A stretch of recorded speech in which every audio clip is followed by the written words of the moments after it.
বৈশাখ মাস আসা মাত্রই ঝড় বৃষ্টি তুফান সব শুরু হয়ে গিয়েছে। ওয়েদারটা ভালোই লাগছে এবং এই ওয়েদারে কিন্তু ভাজাপোড়া খেলে অনেক বেশি ভালো লাগে। যদিও আজকে ভাজাপোড়ার রেসিপি আপনাদের সাথে শেয়ার করছি না, আপনাদের ভাইয়ার পছন্দের কয়েকটা রেসিপি শেয়ার করবো। আসসালামু আলাইকুম, ওয়েলকাম করছি আরও একটি ব্লগ ভিডিওতে। কেমন আছেন সবাই?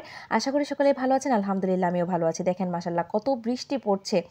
আমি এই বৃষ্টি দেখলে না নিজেকে আসলে কন্ট্রোল করতে পারি না। বিয়ের পর থেকে বৃষ্টিটাকে একটু অ্যাভয়েড করি, কারণ হচ্ছে এখন একরকম লাইফস্টাইল আর আগে ছিল অন্যরকম জীবন।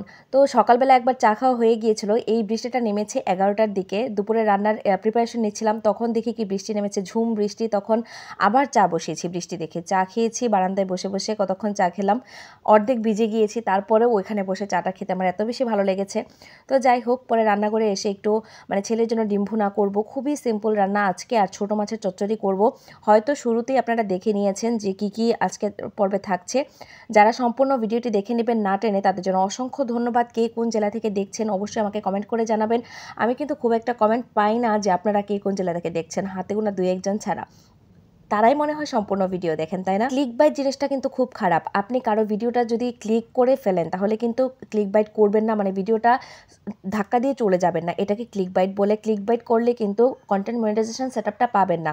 কারণ অনেকেই কিন্তু সেটআপ পেয়ে গিয়েছে একেবারে, যখন ফেসবুক থেকে কন্টেন্ট মনিটাইজেশন সেটআপটা দিয়েছিল তখন কিন্তু অনেকেই পেয়ে গিয়েছেন, এবং যারা পাননি তারা কিন্তু এখন পর্যন্ত অপেক্ষায় আছেন। আবার শুনছি যে এপ্রিলে নাকি আবার একটা আপডেট আসবে।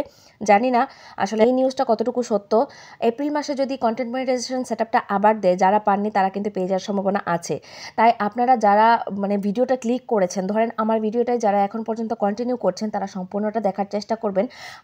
আপনি কিন্তু পারি একজন আরেকজনের ভিডিওটা ফর ইউতে নিয়ে যেতে, আমাদের পেজগুলোকে ভাইরাল করতে। আর নতুনদেরকে সবসময় ভালোবাসা দিতে হয়, কারণ হচ্ছে যারা পুরাতন হয়ে যায় তাদের কিন্তু ভিডিও আপলোড করতে সাথে সাথে lakh lakh view, million view শুরু হয়ে যায়। কিন্তু আমরা যারা নতুন আছি, আমাদের কিন্তু 1000 ভিউজ তুলতেও কিন্তু সারা দিন লেগে যায়। হাজারটা মানুষের কমেন্ট করে তারপরে দেখা যায় যে একজনে কমেন্ট করতে আসে। কমেন্টের পরিবর্তে যে একজন এসে আমার পেজটা ভিজিট করে যাবে, সেটাও কিন্তু অনেকেই করে না। কিন্তু এটা করা উচিত, একজন আরেকজনের সহযোগিতা করা উচিত, কারণ আমরা সবাই নতুন এই প্ল্যাটফর্মে, আমাদের সবাইকে এগিয়ে যেতে হবে একসাথে।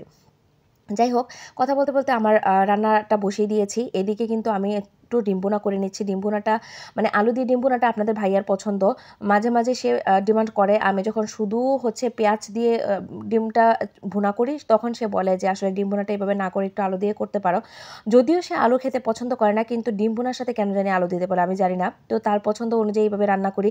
ইদানিং আমাদের ডিমটা বেশি খাওয়ার কারণ হচ্ছে আমাদের একদম দেখা গিয়েছে যে কি 4 কেটস ডিম কিনা হয়েছিল, ঈদের মধ্যে চলে যাওয়া হয়েছে বাড়িতে। সেগুলো ডিম শেষ করার জন্য মেনলি এখন বেশি ডিম খাওয়া হচ্ছে।